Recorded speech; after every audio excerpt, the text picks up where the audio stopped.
Eu queria iniciar esse momento de reflexão dizendo a você que o nosso mundo ele tem sido afligido por muitas calamidades, por muitas atrocidades. O nosso mundo ele tem enfrentado ao longo da história humana grandes desastres. E queridos, muitos dos desastres que têm acontecido em nosso mundo são, em maior ou menor grau, influenciados por atitude do homem. Pequenos atos podem trazer grandes consequências. Se nós estudarmos a história da humanidade, nós veremos que grandes catástrofes já aconteceram em decorrência de pequenos erros humanos.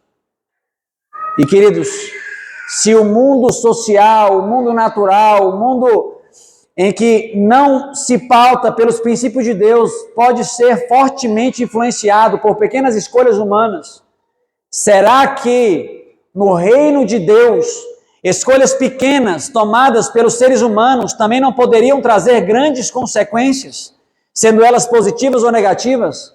Sim, queridos, certamente.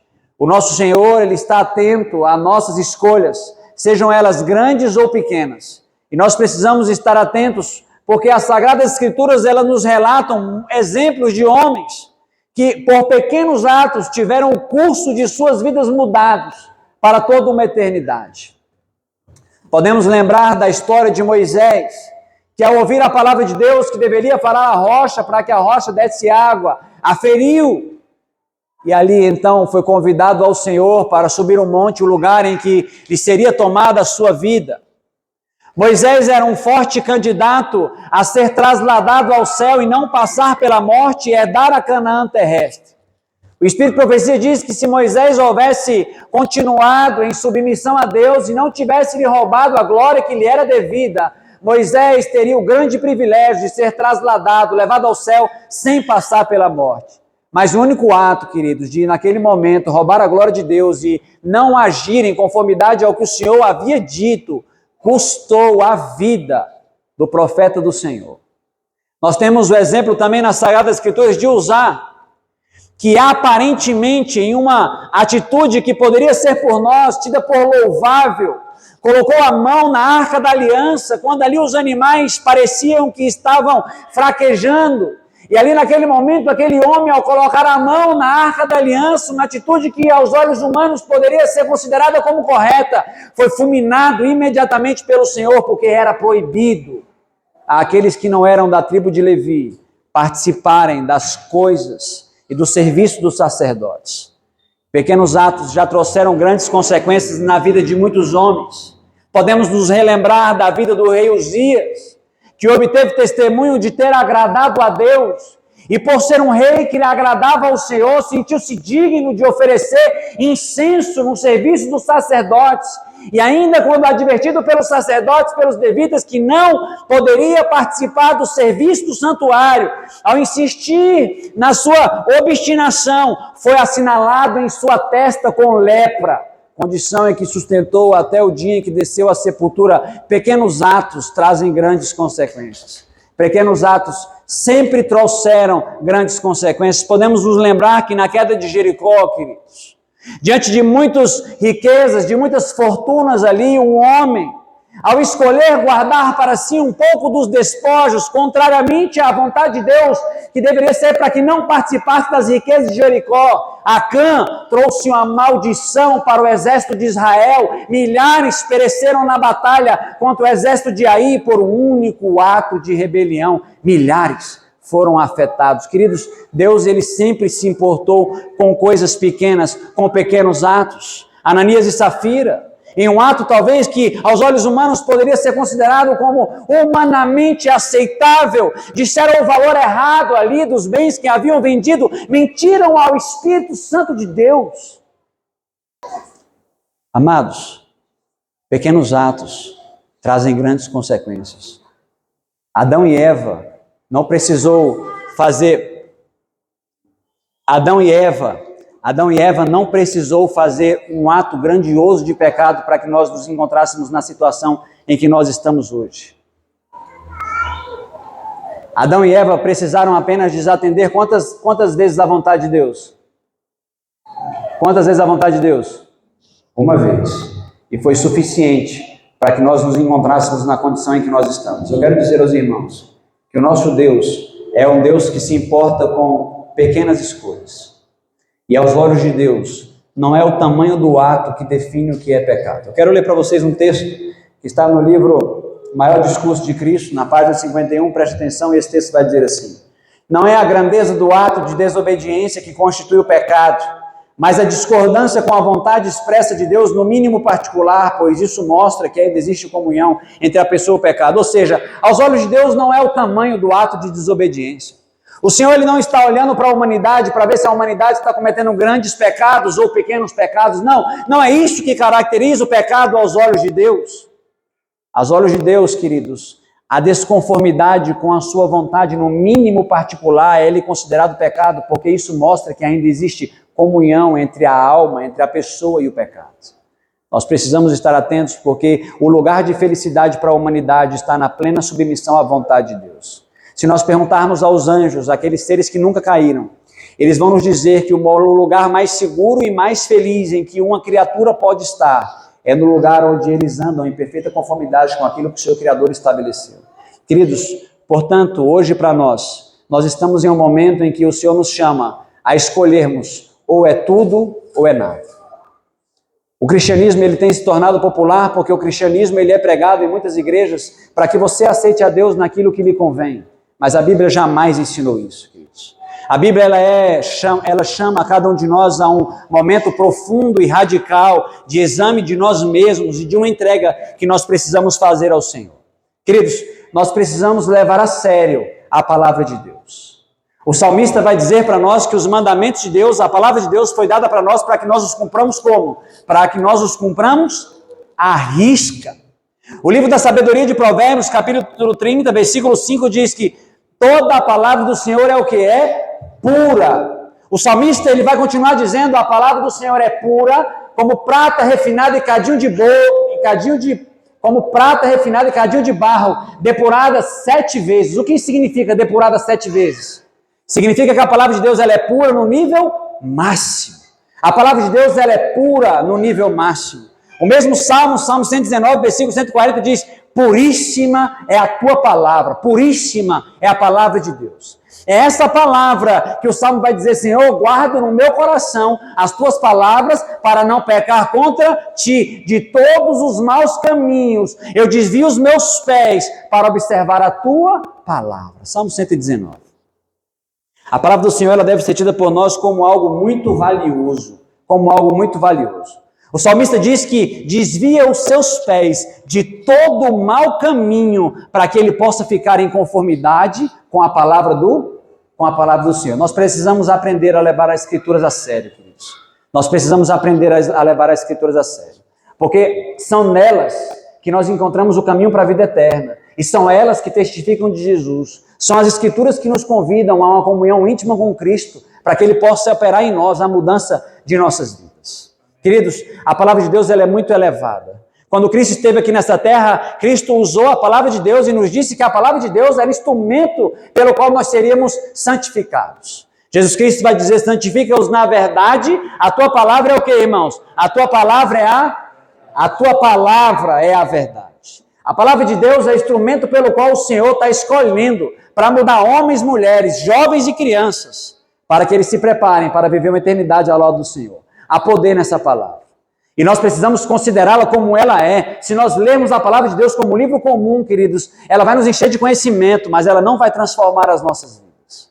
Mas a palavra que precisa ser pregada ao mundo não é a palavra apenas que sai dos nossos lábios. A palavra que precisa ser pregada ao mundo é aquela palavra que é exalada pela nossa vida, por uma conduta daqueles que são transformados por essa palavra.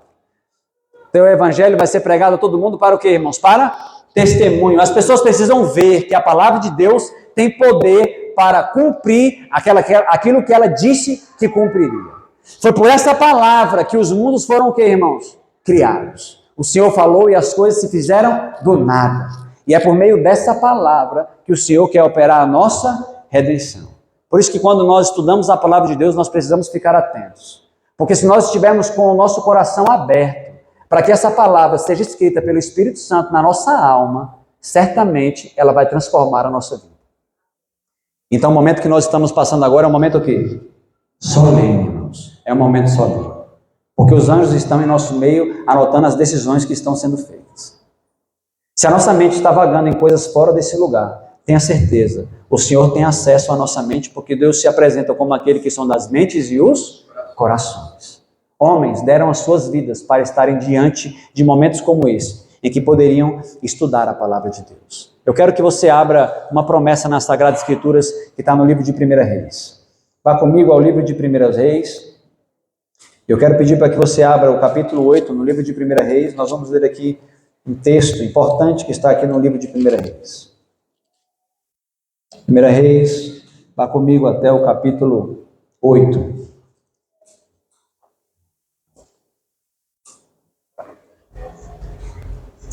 Amém? 1 Reis, capítulo 8, versículo 56. Bendito seja o Senhor, que deu repouso ao seu povo de Israel, segundo tudo o que prometera. Nenhuma só palavra falhou de todas as suas boas promessas, feitas por intermédio de Moisés, o seu servo. Uma pergunta: dentro das promessas que Deus fez, alguma promessa falhou, sim ou não? Não, mas esse texto está dizendo mais do que isso. Esse texto está dizendo mais do que isso. Nós sabemos que nenhuma promessa do Senhor jamais falhou, mas o texto não está dizendo que nenhuma promessa falhou. O Senhor está dizendo que nenhuma palavra das suas promessas deixou de ser cumprida. O que isso significa? Isso significa que as promessas de Deus foram cumpridas exatamente como Ele as disse a cada um de nós. Deus jamais falhou em cumprir alguma palavra que lhe foi proferida pelos seus lábios. E quando nós olharmos agora, queridos, para uma promessa que nós vamos abrir, nós precisamos ter a certeza que essa palavra será cumprida cabalmente, exatamente como está escrito. Deus diz para nós que nenhuma palavra que foi escrita, que foi dita por meio do seu servo Moisés, jamais falhou, não é isso? Jamais falhou. Você sabe qual é a primeira promessa das Sagradas Escrituras? Sim, você sabe. Vamos para o livro de Gênesis. Eu quero abrir contigo, nesse momento, a primeira promessa das Sagradas Escrituras. A primeira promessa das Sagradas Escrituras está no livro de Gênesis, no capítulo 3. E você conhece esse texto, Gênesis capítulo 3, versículo 15.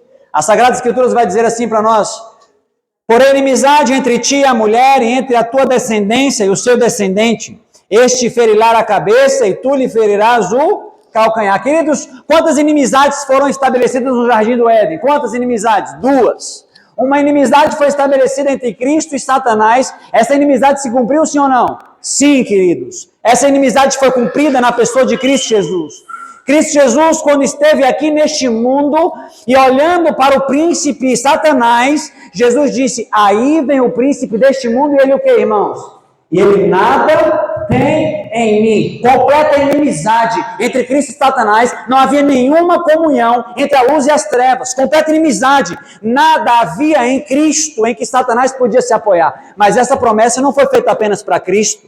Deus prometeu que Ele também colocaria a mesma inimizade na descendência de Cristo contra Satanás e os seus anjos maus. Ou seja, há uma promessa que foi proclamada desde o Éden para mim e para você hoje.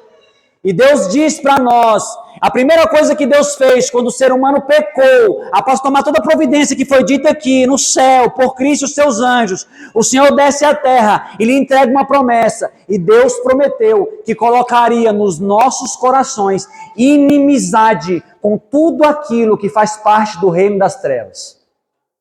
Você não diz amém por isso? Você precisa dizer amém por isso. Você precisa dizer amém por isso. Porque a Sagrada Escritura está dizendo que Deus vai, antes de Ele voltar, colocar no coração daqueles que vão estar vivos completa inimizade com as coisas de Satanás. E aquela inclinação que você tem para fazer as coisas erradas, ela vai ser tirada de nós quando Cristo estiver voltando, queridos, antes de Cristo voltar. Ele vai subjugar, queridos, por completo a nossa natureza. De maneira que agora, ao invés de nós nos inclinarmos para a carne, nós vamos nos inclinar para o Espírito. E aquilo que era desejável a cada um de nós, agora nós sentiremos nojo de fazer aquilo que nós fazíamos no passado.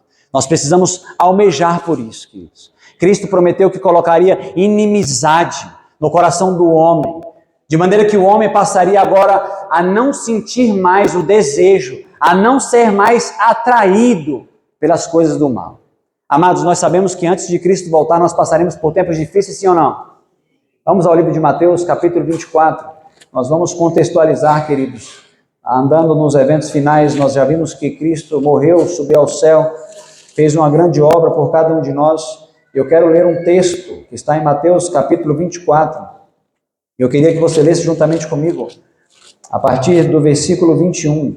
Mateus, capítulo 4, versículo 21, vai dizer assim: porque nesse tempo haverá grande tribulação, como desde o princípio do mundo até agora não tem havido e não haverá jamais. Eu estou vendo as folhas das Bíblias sendo abertas, vou ler de novo. Mateus capítulo 24, versículo 21 diz assim: porque nesse tempo haverá grande tribulação, como desde o princípio do mundo até agora não tem havido e nem haverá jamais. Versículo 22, não tivessem aqueles dias sido abreviados e ninguém seria salvo, mas por causa dos escolhidos, tais dias serão o quê? Serão abreviados. Queridos, antes da volta de Jesus, passaremos por tempos difíceis, sim ou não?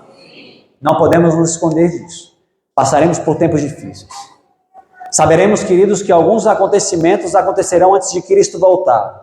Cristo vai preparar um povo para que ele possa subsistir naquele dia mau, para que ele possa cruzar os eventos finais.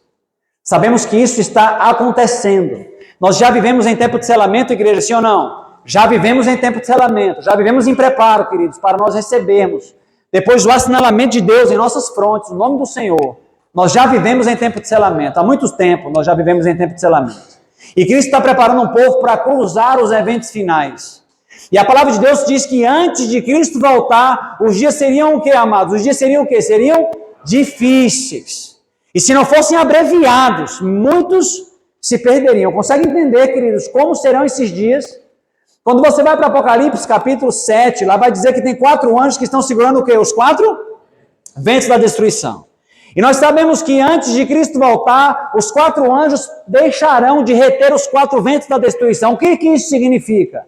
Satanás não terá mais as restrições que ele tem hoje para atacar a família humana. Você se sente atacado hoje por Satanás? Você se sente atacado hoje por Satanás? Saiba que haverá um momento em que Satanás não terá mais restrições para afligir a família humana. Ele vai levar a família humana em um tempo qual nunca houve desde quando existe terra. É um momento difícil que a humanidade vai passar. Estudar os eventos finais é maravilhoso, mas isso traz para nós despertamento. Nós precisamos estar atentos às coisas que vão acontecer. E nós sabemos que as promessas de Deus, elas são o quê? Confiáveis. Porque nenhuma palavra de todas as suas promessas Deus jamais cumpriu. Então eu queria levar você agora para um texto especial que nos coloca no maior momento de crise que essa terra já experimentou. E ali, queridos, nesse momento existe uma promessa maravilhosa de Deus. Abra sua Bíblia no livro de Apocalipse, capítulo 14. Vá comigo ao livro de Apocalipse, capítulo 14. E eu quero ler contigo, queridos, um texto que termina na terceira mensagem angélica. Nós sabemos que, como adventistas do 7º dia, nós fomos separados do mundo com a grande talhadeira da verdade. Sabemos que o Senhor nos confiou uma obra da mais solene importância, que é a proclamação da primeira, segunda, terceira mensagem angélica. Não há nenhuma obra de tão grande importância. Nós sabemos que a nós foi confiado um legado, e que nós devemos ser fiéis ao legado que o Senhor nos confiou. A serva do Senhor e a Bíblia Sagrada vai dizer que os atalaias nos muros de Sião devem estar o quê? De todo alerta. Jesus Cristo, antes de ele voltar, Mateus capítulo 24, versículo 45, diz: quem é, pois, o servo fiel e prudente a quem o Senhor constituiu sobre a sua casa? Dependendo da tradução, vai estar: quem é, pois, o servo fiel e prudente a quem o Senhor confiou os seus conservos para dar-lhe sustento ao seu tempo. Jesus Cristo estava dizendo que um pouco antes de ele voltar, ele teria um alimento especial da igreja. Nós precisaríamos ouvir algumas mensagens para que nós possamos estar preparados. Mensagens para nos nutrir espiritualmente, mensagens que nos sacudam. O Senhor prometeu que antes de ele voltar, ele levantaria novamente homens que teriam, queridos, a coragem de Elias, João Batista e de Natã, que trariam mensagens diretas para a igreja, diriam: tu és este homem, assim como Natã disse a Davi. Queridos, nós estamos em tempo de não darmos mais rodeios em nossas mensagens. E o livro de Apocalipse, capítulo 14, versículo 12, tem um texto especial para nós. Você já leu esse texto algumas vezes, e é possível que hoje você vai ouvir sobre esse texto de uma forma que você nunca escutou antes. Apocalipse, capítulo 14, versículo 12. E a palavra do Senhor vai dizer assim: aqui está a perseverança dos santos, os que guardam os mandamentos de Deus e a fé em Jesus. Queridos, nós estamos falando de um tempo em que Satanás, ele terá total liberdade para afligir a raça humana em suas tentações. Nós estamos falando de um tempo em que Satanás vai levar a humanidade em um momento, uma angústia qual nunca houve antes na face da terra. Nós estamos falando de um tempo em que o Espírito Santo já foi retirado dos ímpios e agora o Espírito Santo se acumulou sobre aqueles que foram selados. Nós estamos falando de um tempo em que Cristo já saiu e está se preparando para voltar à terra. A terra está lá uma calamidade. E nós estamos falando de um tempo, queridos, onde os filhos de Deus aqui nessa terra serão a escória do mundo e serão perseguidos, porque o desejo de Satanás será matar essas pessoas que não receberam o seu sinal, que não foram marcados com o selo da besta. E é nesse contexto que a Bíblia vai dizer aqui. Quando o versículo 12 diz aqui, esse é o contexto do cumprimento dessa palavra. O Senhor está dizendo que no pior momento da história da humanidade, no pior momento da história da humanidade, haverá um povo perseverante, que guarda os mandamentos de Deus e a fé em Jesus. Mas talvez você não saiba o que significa perseverança à luz da Bíblia. Se eu perguntar para você o que significa perseverança, é possível que você defina para mim que perseverança significa não desistir. É possível que você diga para mim que perseverança significa que se você caiu, você deve se reerguer, levantar e continuar. É possível que você vai dizer que perseverança tem a ver com insistência e não desistência, mas esse não é o significado da palavra perseverança à luz das Sagradas Escrituras. A palavra perseverança que está escrita aqui no grego, ela é a palavra hipomonei. A palavra hipomonei, ela traz a ideia de constância. A palavra hipomonei, ela traz a ideia de estabilidade. A palavra hipomonei, ela traz a ideia de permanecer debaixo da vontade de Deus, aconteça o que acontecer. A palavra de Deus está dizendo que naquele dia, naquele momento, haverá um povo constante, haverá um povo estável, haverá um povo que permanece debaixo da vontade de Deus, independente das circunstâncias. Podem tentar matar esse povo e tirá-los da terra, que nada fará com que eles arredem os pés da vontade de Deus. E você tem que dizer amém, glória a Deus por isso. Amém. Amém. Porque essa obra precisa ser efetuada na minha e na sua vida, se nós estivermos salvos e vivos na volta de Jesus Cristo. Porque a promessa disse que haveria esse povo. Ali diz, aqui está a perseverança. Perseverança não é insistir, cair, levantar, uma vida de altos e baixos. Esse é o significado de perseverança à luz do dicionário. Mas a nossa fé não é baseada à luz do dicionário. A Bíblia ela é muito mais profunda do que nós podemos imaginar. Perseverança significa constância, estabilidade, permanecer debaixo da vontade de Deus, custe o que custar. E a Bíblia está dizendo que haverá esse povo antes da volta de Jesus, e eu dou glória a Deus por isso. Porque acredito que se nós faremos parte desse povo, o Senhor então há de efetuar uma obra sobrenatural em nossas vidas. Eu quero com você passar aqui alguns versículos da Bíblia para que você encontre significado nesse texto ao longo das Sagradas Escrituras e você vai ver como esse texto é importante. Vá, por exemplo, para o livro de Lucas, no capítulo 8. Abra comigo aí nas suas Sagradas Escrituras, o livro de Lucas. Nós vamos ali no Evangelho de Lucas, no capítulo 8. E aqui no livro de Lucas, capítulo 8, você vai ler comigo o versículo 15. E veja aqui que aqui está falando sobre a parábola da semente. Você conhece essa parábola? E aqui, quando ele termina a explicação da parábola da semente, olha o que está escrito na parábola da semente. Lucas 8,15. A que caiu na boa terra são os que, tendo ouvido de bom e reto coração, retêm a palavra, e estes frutificam com perseverança, hipomonei. A condição para que a palavra caia e frutifique Qual é a condição?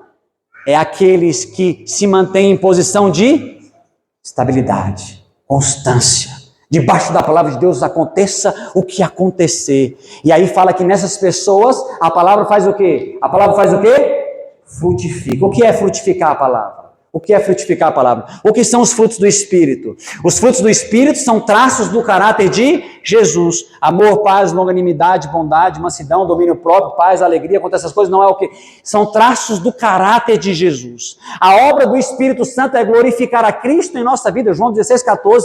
O Espírito de profecia diz que quando Jesus proferiu essas palavras, ele estava descrevendo a obra de coroação do Espírito Santo. O que isso significa? A maior obra que o Espírito Santo pode fazer na humanidade é desenvolver nele de volta os atributos que ele perdeu quando ele fora feito à imagem e semelhança de Deus. Isso significa frutificar em nossas vidas.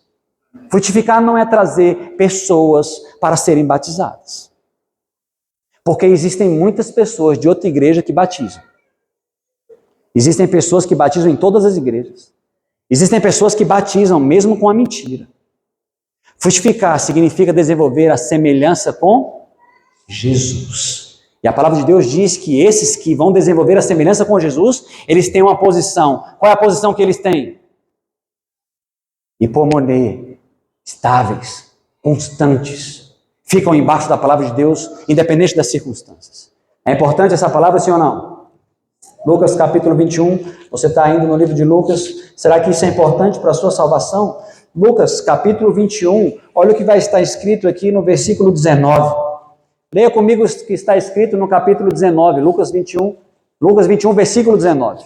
Lucas capítulo 21, versículo 19, vai estar escrito assim. É na vossa o que, irmãos? Que ganhareis a vossa? Qual é a palavra perseverança que está aí? Hipomonê. É importante essa palavra, sim ou não?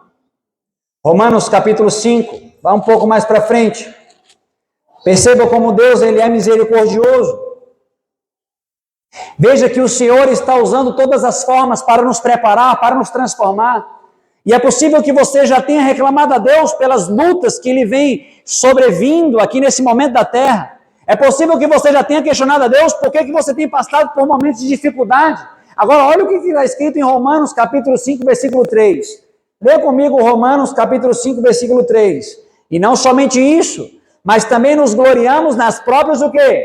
Tribulações, sabendo que a tribulação produz o quê? Perseverança. Deus permite que as dificuldades da vida batam em nossa porta para que Ele nos ensine, queridos, a sermos constantes e inabaláveis. Ou seja, Deus tem nos dado constantes oportunidades de nos prepararmos. Amém por isso, igreja? Amém. Amém. Hoje você pode olhar diferente para as provações da vida. Perceba que quando Deus permite que uma provação bata na porta da sua vida, Ele está lhe dando uma oportunidade de crescer. Ao passo que Satanás tenta lhe derrubar com aquela provação, Deus utiliza da provação para desenvolver em você um requisito, uma condição que será crucial para a nossa salvação antes da volta de Jesus. E glória a Deus por isso. É na vossa tribulação que nós vamos também produzir perseverança. A tribulação, ela produz o que, irmãos? Perseverança, hipomonê, estabilidade. Mas, amados, nós precisamos reconhecer que nós somos o quê? Nós somos fracos. Nós não conseguimos permanecer debaixo da vontade de Deus, custe o que custar. Nós sabemos disso, que nós não conseguimos. Vamos então ao livro de Colossenses, capítulo 1. E nós vamos ler aqui no livro de Colossenses, no capítulo 1, uma promessa preciosa para nós. Colossenses, capítulo 1, abra comigo o livro de Colossenses, vá comigo ao capítulo 1. E eu quero ler aqui contigo o versículo 10, e depois eu quero ler contigo o versículo 11. E o versículo 10 mostra uma oração que Paulo fez, e veja aqui, versículo 9, vamos começar pelo versículo 9. Por esta razão também nós, desde o dia em que o ouvimos, não cessamos de orar por vós e de pedir que transbordeis de pleno conhecimento da sua vontade, em toda sabedoria e entendimento espiritual. Versículo 10. A fim de viverdes de modo digno do Senhor, para o seu inteiro agrado, frutificando em toda boa obra e crescendo no pleno conhecimento de Deus. Dá uma pausa aqui, dá uma pausa. Paulo estava orando para que aquele povo de Colossenses recebesse o pleno conhecimento da vontade de Deus. Essa é a oração de Paulo. Agora veja, essa oração é uma oração boa ou uma oração ruim? Depende. Se você tem o desejo de viver em plena conformidade com a vontade de Deus, essa é uma oração boa. Mas se você acha que pequenas áreas de sua vida que não estão em plena conformidade com a vontade de Deus, se você acha que você pode ser salvo dessa maneira, essa é uma oração ruim. Porque quando Deus lhe revelar a sua vontade nas mais diversas áreas da sua vida, e você não adequar a sua vida a essa vontade, aí nós lemos lá no começo, que o pecado não é a grandiosidade do ato, mas é o quê? É a mínima discordância com a vontade conhecida de Deus. Ou seja, se Deus diz para você, não faça isso, e você faz, aos olhos dele, isso é um ato de rebelião. Então, Paulo estava orando para que aquele povo tivesse o quê? Pleno conhecimento da vontade de Deus. Mas olha que interessante, o versículo 10 diz que aquele povo deveria ter o pleno conhecimento da vontade de Deus para viver o quê? A fim de viverdes para o seu inteiro agrado. O que isso significa? Isso significa que na mentalidade de Paulo, um povo que realmente está seguindo os passos de Jesus, está se preparando para a eternidade, sente prazer em descobrir a vontade de Deus. E tudo aquilo que eles descobrem, eles lutam para que aquilo seja escrito na sua alma e se torne uma realidade nele mesmos. De modo que conheceram a vontade de Deus é uma bênção para aquelas pessoas. Agora nós sabemos que nós, por nós mesmos, não temos capacidade de executarmos a vontade de Deus. E agora vem o texto que eu queria trazer para os irmãos, versículo 11. Vamos ler o versículo 11. E o versículo 11 diz assim: sendo fortalecidos com quanto de poder? Todo poder. Segundo o quê? Segundo a força da sua glória. Em toda a perseverança e longanimidade com alegria. Presta atenção. Sendo fortalecidos com todo o seu poder, segundo a força da sua glória, o que a palavra em significa? A palavra em é uma preposição que te leva para um momento. A palavra em é uma preposição que te leva para um momento. Quando eu falo assim, ó, por exemplo, a preposição em, mas a palavra o, em mais o é no, não é isso? Eu vou no carro, quer dizer que eu estou no carro. Eu vou no banco, quer dizer que eu estou no banco, não é isso? Por isso que a gente não fala, eu vou no banheiro, porque ninguém anda no banheiro, eu vou ao banheiro. Mas quando a Bíblia diz em toda perseverança, a Bíblia está dizendo que Deus vai nos fortalecer com todo o seu poder, segundo a força da sua glória, quando eu e você tomarmos a decisão de sermos constantes, inabaláveis e permanecermos debaixo da vontade dele, custe o que custar. Porque a palavra perseverança que está escrita aqui é o quê? Hipomoné. Ou seja, é preciso uma decisão de nossa parte. É preciso uma decisão de nossa parte, ainda que nós sejamos incapazes de concretizar essa decisão em nossas vidas. Ou seja, para ir para o céu precisa o quê? Primeiro, precisa querer ir para o céu. Para viver a vontade de Deus precisa o quê primeiro? Precisa querer viver a vontade de Deus. A primeira obra que Deus faz em nossos corações é despertar em nós o quê? O querer. A Bíblia diz que é Ele quem efetua em nós o quê? O querer e o realizar. A primeira obra que Ele coloca no nosso coração é despertar o quê, irmão? Despertar o desejo de viver em conformidade com a vontade de Deus. O livro de 2 Tessalonicenses, capítulo 3, versículo 5, vai dizer assim, ó, que o Senhor conduza-vos à constância de Cristo. Pode projetar para nós, por favor, 2 Tessalonicenses. Eu vou abrir aqui as minhas escrituras. 2 Tessalonicenses, capítulo 3, e o versículo 5 vai dizer assim, ora, o Senhor conduza o vosso coração ao amor de Deus e à constância de Cristo. Alguma tradução vai estar escrito perseverança. Que palavra é essa que está falando aí sobre Cristo? Hipomoné. Uma palavra importante na Sagrada Escritura, sim ou não? Você conhecia sobre essa palavra? Você entende que isso é necessário antes de Cristo voltar? Isso é necessário. Paulo está dizendo assim, que o Senhor te conduza à constância, à estabilidade, à submissão de Cristo. Isso é necessário para nós. Isso não somente é necessário, isso é uma promessa para nós. Porque Paulo estava orando para que Deus nos conduza a essa condição. É o Senhor que quer colocar em nosso coração o desejo de vivermos dessa forma. E após Ele colocar em nosso coração o desejo de vivermos dessa forma, Ele realiza esse desejo em nossas vidas. De maneira que o livro de Hebreus, no capítulo 12, terminando essa parte sobre perseverança, queridos, e já fechando essa ilustração, esse estudo que nós fizemos, o livro de Hebreus, capítulo 12, nos traz uma grande chave para a nossa caminhada. Abra sua Bíblia, Hebreus, capítulo 12, versículo 1. Hebreus, capítulo 12, versículo 1 vai nos dizer assim, portanto, também nós, visto que temos a rodear-nos tão grande nuvem de testemunha, desembaraçando-nos de todo o peso e do pecado que tenazmente nos assedia, corramos com a carreira que nos está proposta, olhando firmemente para o autor e consumador da nossa fé, o qual, em troca da alegria que lhe estava proposta, suportou a cruz, não fazendo caso da ignomínia, e está sentado à destra do trono de Deus. O que isso significa para nós? Isso significa para nós que a caminhada cristã deve ser feita com o quê? Com perseverança. Precisamos aprender a produzir isso. Precisamos aprender a rogar a Deus para que Ele produza isso em nossas vidas.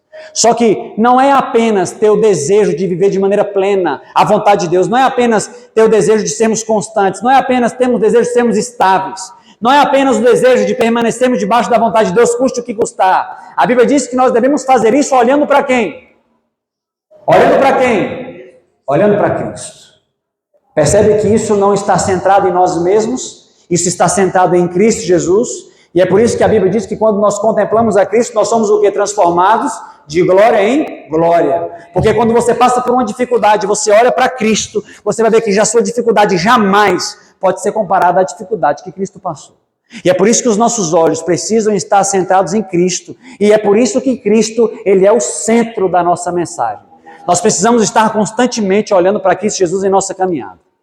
Mas nós não podemos fazer de Cristo um ministro de pecado.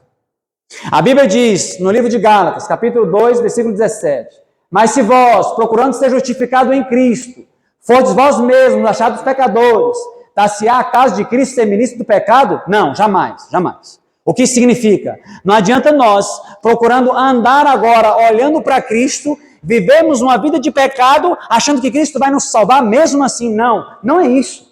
Cristo, Ele quer que a gente ande olhando para Ele, confiando em suas promessas. De que maneira? De maneira constante, inabalável e submisso a Deus, independente do que aconteça. Porque homens do passado já demonstraram essa fidelidade pelo poder de Deus. Crianças, jovens, adultos e mulheres preferiram morrer, queridos, a desatender uma simples mensagem do Senhor. Aqueles homens na Idade Média, eles eram preparados, que eles seriam honrados em dar a sua vida por Cristo Jesus, se preciso fosse. A lição da escola sabatina, algumas semanas atrás, disse que aquele que não encontra algo pelo qual vale a pena morrer, vocês lembram disso? Jamais encontrará algo pelo qual vale a pena o quê? Viver. Se nós não encontrarmos algo em nossa caminhada cristã que vale a pena morrer, jamais viveremos por isso. E se não vale a pena morrer por Cristo, jamais viveremos para Ele. Precisamos falar palavras retas hoje. Precisamos avançar no estudo da palavra. Nós precisamos terminar, tem outras mensagens que vão chegar. Eu quero aproveitar esse momento para nós conversarmos assuntos sérios em nosso meio. A teologia da nossa igreja é a teologia da vitória. Porque essa igreja foi levantada como um povo vitorioso. A nossa igreja não foi levantada como um povo que foi levantado para perder. Aqui no púlpito não é um lugar de exaltar as obras de Satanás. E quando é que nós exaltamos as obras de Satanás aqui no púlpito? Quando nós subimos aqui para ficar falando da fraqueza humana. Aqui não se fala de fraqueza humana.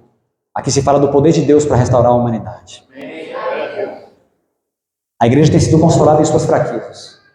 Eu não poderia vir aqui como ministro do Senhor trazer para os irmãos um consolo nas suas debilidades. Isso é o cúmulo da religião. Diante de Deus Todo-Poderoso que nós temos, nós muitas vezes optamos por consolar os nossos irmãos em meio às suas fraquezas. A religião não serve para isso. A religião serve para mostrar para você que Deus tem solução para os problemas que você tiver.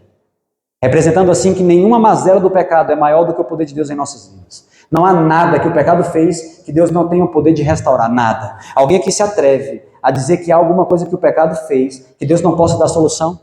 Alguém aqui se atreve a fazer isso? Não há nada que o pecado fez em nossas vidas que Deus não tenha o poder de restaurar. Nós acreditamos na vitória no nosso mundo. Satanás, ele está irado não é contra o povo que diz que os mandamentos têm que ser guardados. Satanás está irado contra o povo que faz o quê? Contra o povo que guarda os mandamentos e tem o quê? Tem a fé de testemunho de Jesus. Sabendo que o testemunho de Jesus, Apocalipse 19:10, parte final é o quê? É o espírito de profecia. Você sabe qual é o principal objetivo do espírito de profecia? Você sabe qual é o principal objetivo do espírito de profecia? Abra sua Bíblia em 2 Pedro. Abra sua Bíblia em 2 Pedro. Capítulo 1.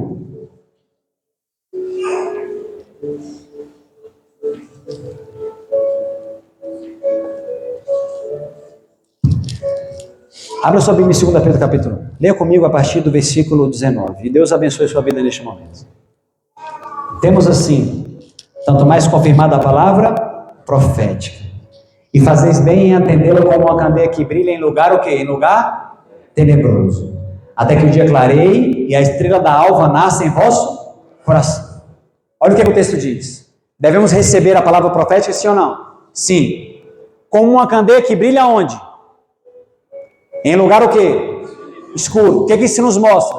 Deus sempre levantou profetas no meio de trevas espirituais. Os profetas nunca foram aceitos. Sempre levantou, sim ou não? Sim. Isaías foi cerrado no meio, por levar uma dura mensagem ao povo que vivia em apostasia. Jeremias, como sofreu Jeremias? Começa a falar com o Senhor: Senhor, os meus lábios só proferem maldição, Senhor. Eles zombam de mim, escarnecem o Senhor. Como aqueles homens morreram, queridos? Porque eram profetas de Deus. Deus sempre levantou profetas, mas Deus levanta profetas em que momento? Em momentos de trevas espirituais. Eu lhe pergunto, antes de Cristo voltar, haveria momentos de trevas espirituais, sim ou não? Sim, a pior apostasia que a terra já experimentou, a apostasia é homem. Cristo, do lado de fora do ser humano, batendo-lhe a porta do coração, e esse incapaz de lhe ouvir os rogos, e abrir a alma para que ele entre e seja. A pior apostasia que o homem já enfrentou, total ausência de Deus em sua vida.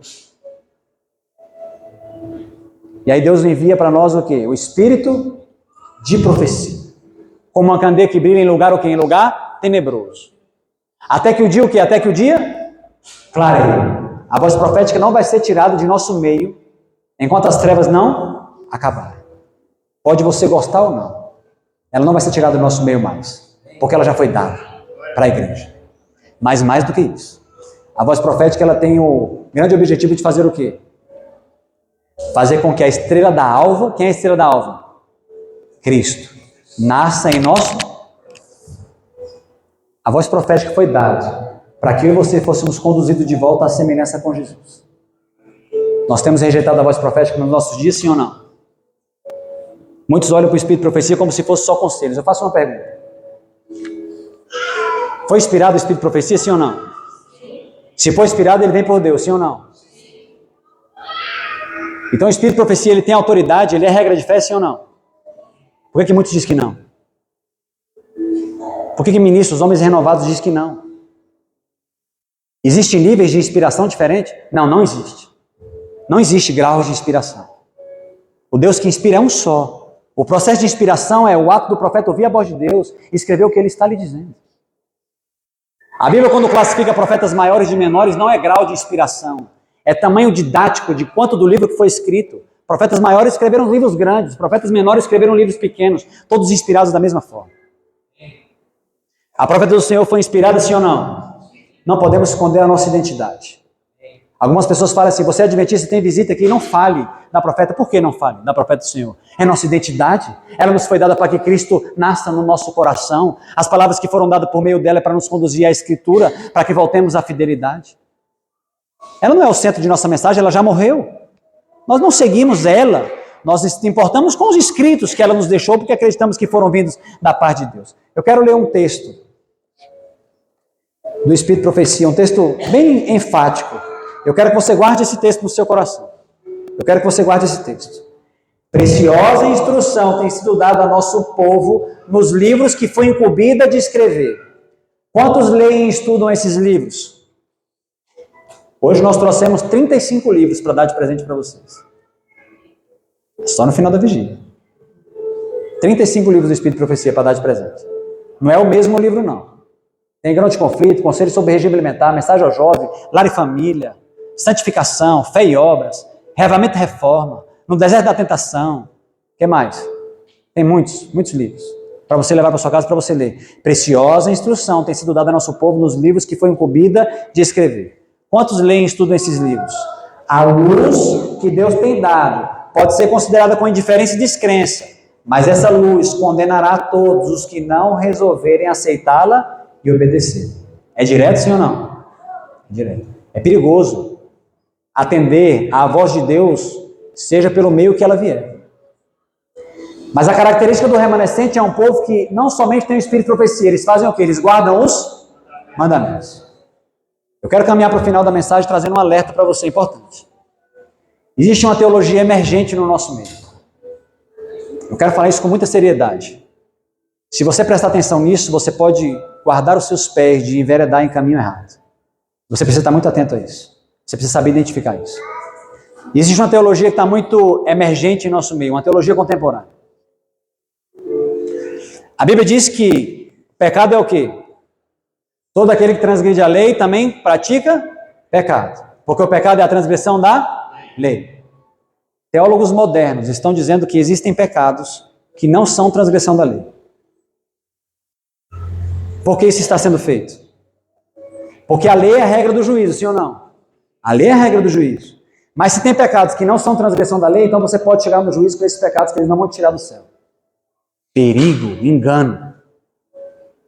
Esses interpretam a lei como letra fria da lei. Mas a lei, ela é letra fria ou ela é espiritual? Ela alcança o mais profundo do ser humano, sim ou não? Quando Cristo teve essa terra, ele diz, não é cometer o ato de adultério, é o quê? Olhar e desejar. Não é matar o irmão, é sentir o quê? É sentir raiva. A lei alcança as emoções e os pensamentos. A lei alcança a negligência de abençoar os irmãos.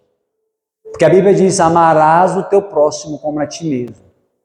E quando nós deixamos de amar ao nosso próximo, nós estamos sim transgredindo o princípio da lei de Deus. A lei de Deus é um princípio mais vasto do que a nossa existência.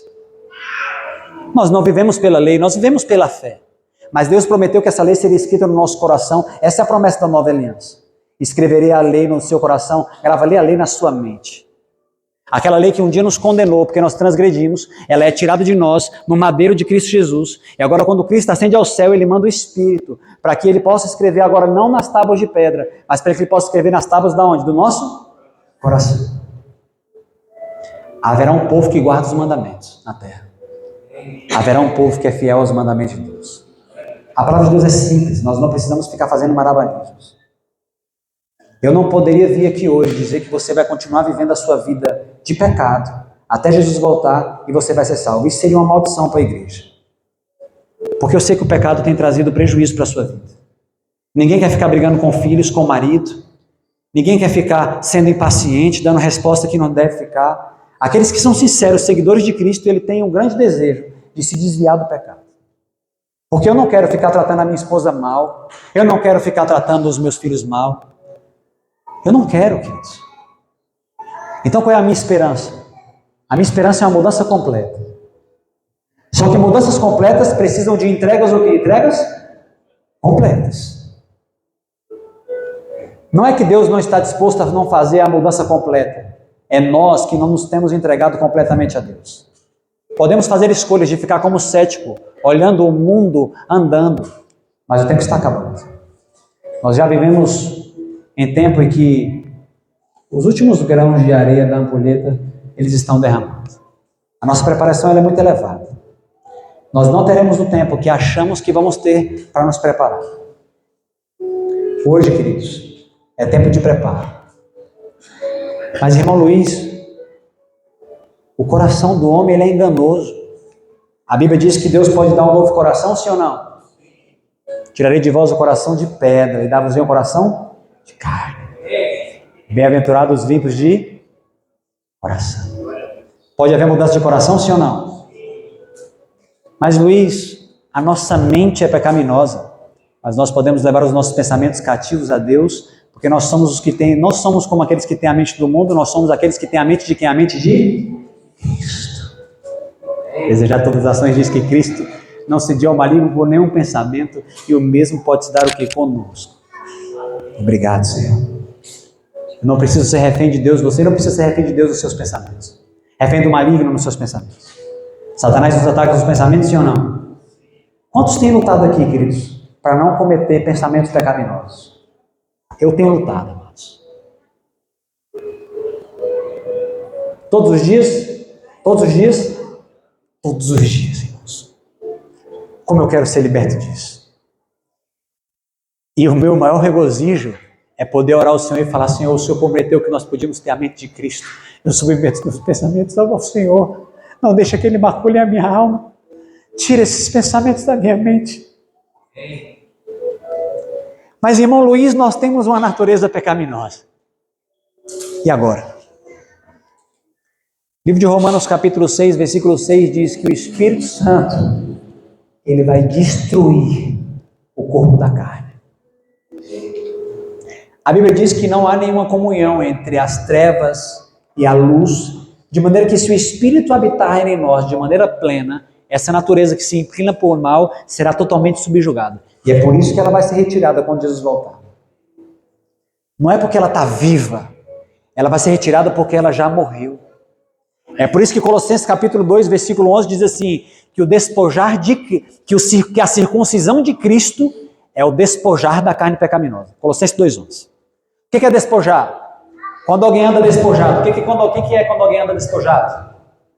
É largado, né? Já viu alguém numa fazenda despojado? É alguém largado. Fala que a circuncisão de Cristo é o despojar da carne pecaminosa, é o largar da carne pecaminosa. Pare de se apegar na carne pecaminosa. Você não precisa viver sob essa maldição até a volta de Jesus. Eu quero ler um texto para você. Abra sua Bíblia no livro de Romanos.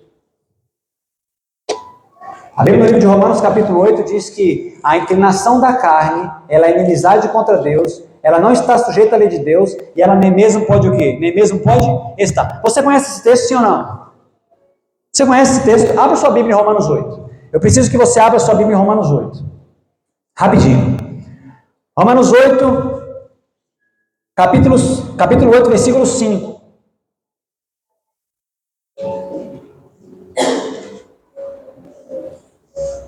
Porque os que se inclinam para a carne cogitam das coisas da carne, mas os que se inclinam para o Espírito, das coisas do Espírito.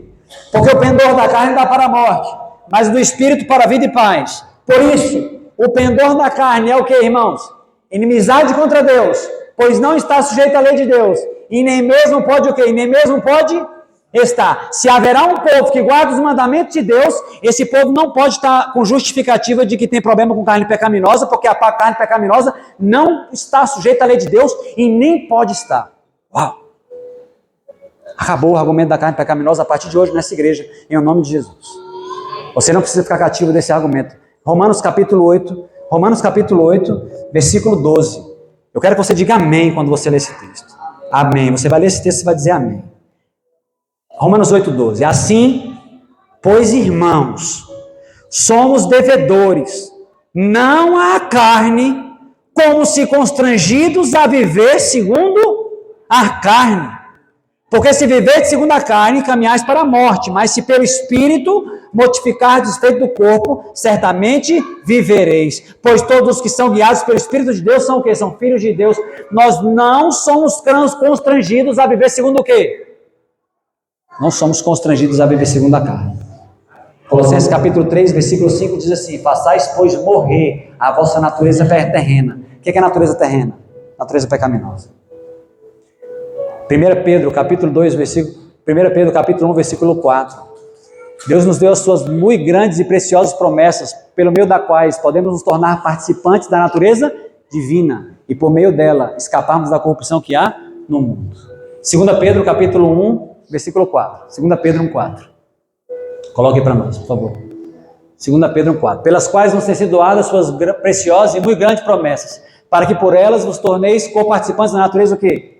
Divina, livrando-os da corrupção das paixões que há. A vitória completa não é uma exigência de Deus. A vitória completa ela não é uma exigência de Deus. A vitória completa ela é o quê? Uma promessa. E é por isso que diz na Bíblia que a nossa vitória é a nossa o quê? A nossa fé. A nossa vitória é a nossa fé. Essa é a vitória que vence o mundo, é a nossa fé. Não permita que ninguém tire de você a fé de que Deus pode dar para você uma vida que é impossível você viver pelo seu esforço. Se a salvação é pelo seu melhor, é a vida que você consegue viver, isso não é salvação, isso é maldição. Profundo isso. A salvação não é viver até a volta de Jesus com o seu melhor, com o que você está fadado a viver. A salvação é olhando para Jesus caminhar por sobre as águas. Impossível para o ser humano caminhar por sobre as águas. Mas se nós olharmos para Cristo, nós viveremos o que é o sobrenatural.